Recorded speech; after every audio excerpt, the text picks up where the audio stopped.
Jauh di dalam hutan hujan yang lebat dan lembab di Papua Nugini dan timur laut Australia, ada makhluk yang sangat luar biasa berkeliaran di lantai hutan.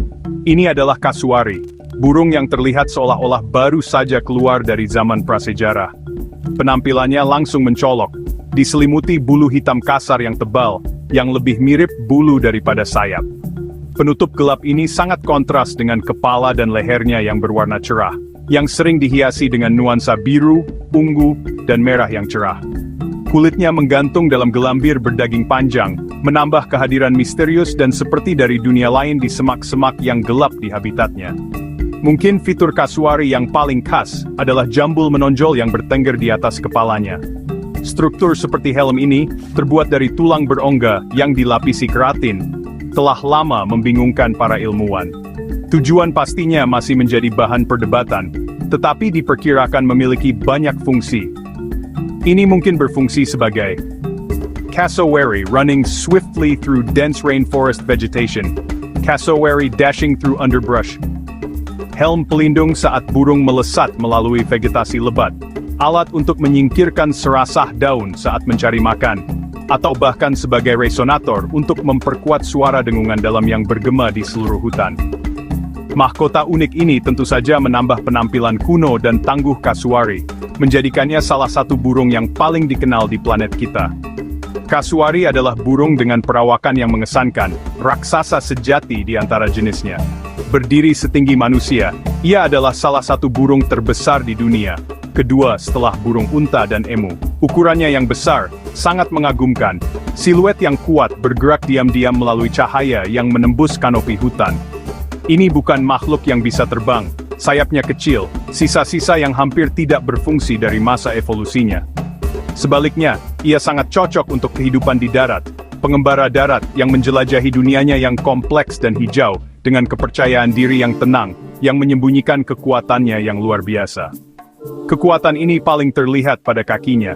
Mereka sangat kuat dan berotot, dibangun untuk berlari dengan kecepatan tinggi melalui medan yang menantang. Tetapi kaki-kaki ini juga merupakan alat pertahanan utamanya. Setiap kaki bercakar 3 dilengkapi dengan senjata yang tangguh. Midi Group, close-up of cassowary foot, showing 3 toes, sharp inner claw, cassowary foot with dagger-like claw extended, stalk. Cakar seperti belati di jari kaki bagian dalam yang dapat berukuran hingga 12 cm. Ketika terancam, kasuari dapat melompat dan menyerang dengan kekuatan yang mencengangkan, mampu menimbulkan cedera serius, dan kadang-kadang fatal. Mekanisme pertahanan yang kuat ini adalah sinyal yang jelas bahwa burung yang tampaknya tenang, ini menuntut rasa hormat dari semua yang berbagi habitatnya. Kasuari menjadikan rumahnya di beberapa ekosistem tertua dan paling beragam di bumi. Habitat utamanya adalah hutan hujan tropis lebat di Papua Nugini, pulau-pulau di sekitarnya, dan wilayah tropis basah Queensland di timur laut Australia. Di sini, di tengah pepohonan tinggi, tanaman merambat yang kusut dan kelembaban yang konstan, kasuari menemukan semua yang dibutuhkan untuk bertahan hidup. Hutan menyediakan makanan berlimpah, tempat berlindung dari cuaca, dan keterasingan yang disukainya. Ini adalah lingkungan yang sangat cocok untuk burung besar yang tidak bisa terbang ini, memungkinkannya menjelajahi lantai hutan dengan mudah yang benar-benar memukau untuk diamati. Dalam jaringan kehidupan yang rumit ini, kasuari memainkan peran yang sangat penting.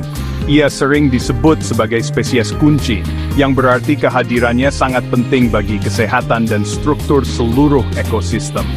Pengaruhnya jauh lebih besar daripada yang mungkin diasumsikan pada awalnya untuk satu spesies. Kasuari, pada dasarnya, adalah tukang kebun utama hutan hujan.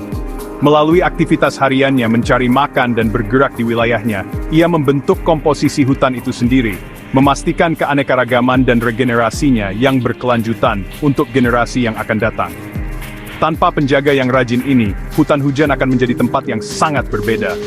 Kontribusi paling penting kasuari adalah sebagai penyebar benih. Makanannya sebagian besar terdiri dari buah yang jatuh, dan ia mampu menelan buah besar secara utuh, biji-bijian dan semuanya. Saat burung melakukan perjalanan melalui wilayahnya, ia mengeluarkan benih-benih ini jauh dari pohon induk. Proses ini penting untuk perkembangbiakan banyak spesies tumbuhan hutan hujan. Benih-benih, setelah melewati sistem pencernaan kasuari, sering disimpan dalam tumpukan kotoran yang kaya nutrisi, yang berfungsi sebagai pupuk alami, memberikan bibit awal yang kuat dalam hidup. Layanan ini adalah sesuatu yang tidak dapat dilakukan oleh makhluk hutan lain dalam skala sebesar itu. Hebatnya, benih lebih dari 100 spesies pohon hutan hujan diketahui bergantung pada kasuari untuk penyebarannya. Beberapa tanaman bahkan telah mengembangkan buah yang sangat besar, sehingga hanya kasuari yang cukup besar untuk mengonsumsinya dan mengangkut benihnya. Ini menciptakan kemitraan yang unik dan rapuh, hubungan simbiosis yang terbentuk selama ribuan tahun. Jika kasuari menghilang dari hutan-hutan ini, spesies tumbuhan ini akan menghadapi perjuangan yang signifikan untuk bereproduksi. Jangkauan mereka akan menyusut, dan pada waktunya, mereka akan meninggalkan poin spili, pemicuran negatif di seluruh ekosistem. Kehidupan kasuari, sebagian besar, adalah kehidupan yang menyendiri. Burung-burung ini bukanlah makhluk sosial yang hidup berkelompok, sebaliknya mereka lebih suka menjelajahi hutan sendirian. Mereka teritorial, dan kasuari dewasa akan mempertahankan wilayah jelajah yang luas, yang mereka patroli dalam pencarian makanan yang terus-menerus. Sifat menyendiri ini adalah aspek kunci dari perilaku mereka, memungkinkan mereka bergerak melalui hutan dengan keanggunan yang tenang dan tidak mencolok. Mereka adalah makhluk kebiasaan, sering mengikuti jalur yang sudah sering dilalui melalui semak-semak lebat. Gerakan mereka disengaja dan terukur saat mereka menjalani rutinitas harian mereka dalam kesendirian yang damai di wilayah mereka. Makanan mereka terutama terdiri dari buah yang jatuh dari kanopi di atas. Mereka adalah pemakan buah, dan peran mereka dalam mengonsumsi buah inilah yang membuat mereka menjadi penyebar benih yang sangat efektif. Menggunakan penglihatan tajam mereka menemukan buah-buahan matang di lantai hutan, menelannya utuh dengan paruh besar mereka. Meskipun buah merupakan sebagian besar asupan makanan mereka, kasuari adalah omnivora oportunistik. Mereka juga akan mengonsumsi a group wild mushrooms growing on tropical forest floor, cassowary near mushrooms in rainforest, at jamur, siput, serangga, dan kadang-kadang vertebrata kecil seperti katak dan ular jika ada kesempatan.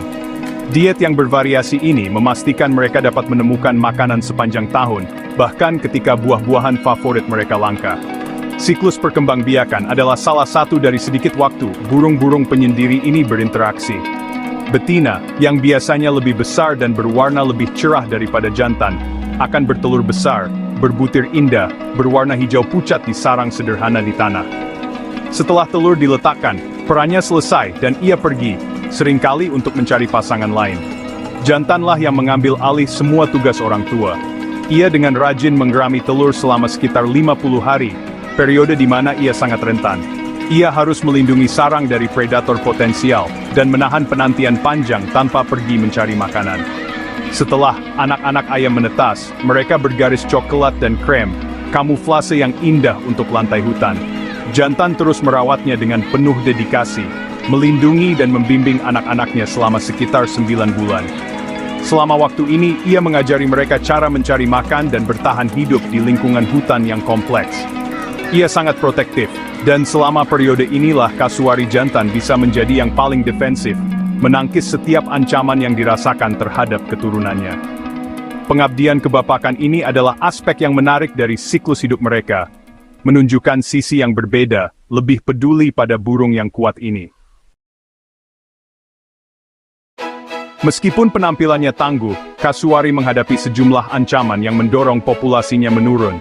Yang paling signifikan adalah hilangnya habitat. Seiring bertambahnya populasi manusia, hutan hujan yang bergantung pada kasuari dibersihkan untuk pertanian, pembangunan perkotaan, dan infrastruktur. Fragmentasi habitat ini mengisolasi populasi, membatasi pergerakan mereka, dan mengurangi akses mereka terhadap makanan dan pasangan potensial.